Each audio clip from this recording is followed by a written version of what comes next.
இப்போ வந்து பள்ளிகள் திறக்கப்பட்டாச்சு.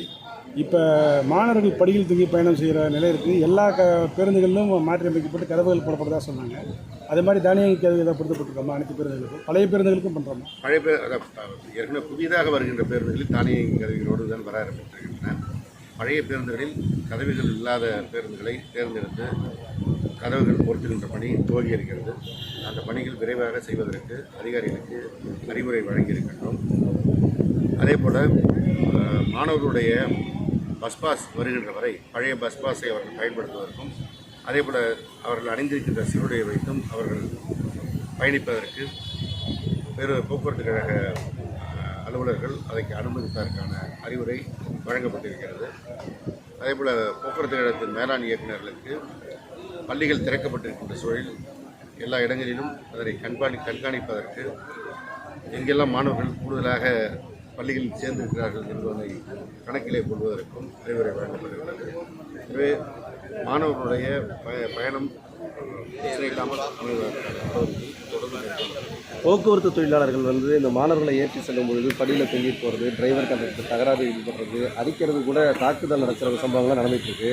இது வந்து மாணவர்கள்ங்கிறதுனால அவங்கள வந்து வான் பண்ணி விடுறது வந்து அவங்களுக்கு ஒரு அட்வான்டேஜாக எடுத்துக்கிறாங்க. இது ஏதாவது ஒரு சிறிய அளவிலாவது அவங்க மேலே ஒரு நடவடிக்கைக்கு வாய்ப்புகள் இருக்கா? மாணவர்கள் படிக்கும் பருவத்தில் இருக்கிறவர்கள் அவர்கள் மீது கடும் நடவடிக்கை எடுப்பது என்பது அவருடைய பிற்கால வாழ்க்கைக்கு பாதிப்பு ஏற்படும். மாணவர்கள் தனியாக செல்லும்போது இந்த பிரச்சனை வராது. ஒரு கும்பலாக செல்கின்ற பொழுது அது கும்பல் மனப்பான்மை என்று சொல்வார்கள். அந்த காரணத்தினால் தான் இதெல்லாம் ஏற்படுகிறது.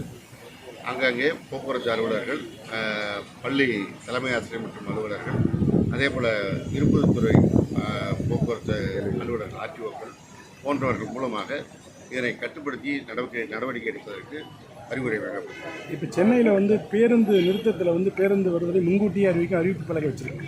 அது வந்து தமிழகம் முழுவதும் நம்ம வைக்கப்படுறோம். அதாவது தகவல் தொழில்நுட்பம் வளர வளர இது போன்ற நடவடிக்கைகள் தொடர்ந்து தேவைப்படுகிறது.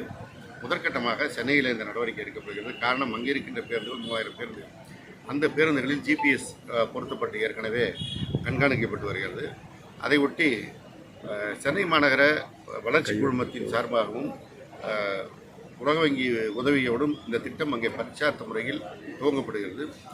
அந்த திட்டம் துவங்கப்பட்டு அங்கே முழுமையாக நடைமுறைக்கு வந்து அதனுடைய சாதக பாதகங்களில் அதில் இருக்கின்ற பிரச்சனைகளை மேற்கொண்டு எப்படி தீர்ப்பது என்பதையெல்லாம் ஆய்வு செய்து படிப்படியாக விரிவுபடுத்தும். அந்த யூபிஐ முறையில் கட்டணை செலுத்தும் முறை வந்து முழுவதும் அமல்படுத்தப்பட்டது.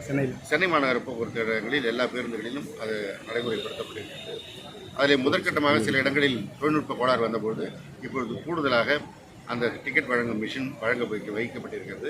எங்கே பிரச்சனை வருகிறதோ உடனடியாக அதை மாற்றுக் கருவிகள் கொடுப்பதற்கும் நடவடிக்கை எடுக்கப்பட்டு வருகிறது. இதுவும் பரிச்சார்த்த திட்டம்தான். போக போக எல்லா இடங்களிலும் விரிவுபடுத்தப்படும். அதேபோல் அரசு விரைவு போக்குவரத்து கழகத்திலும் இந்த திட்டம் இப்பொழுது அமல்படுத்தப்படுகிறது. செய்திகளை உடனுக்குடனும் துல்லியமாகவும் தெரிந்து கொள்ள சப்ஸ்கிரைப் பண்ணுங்க.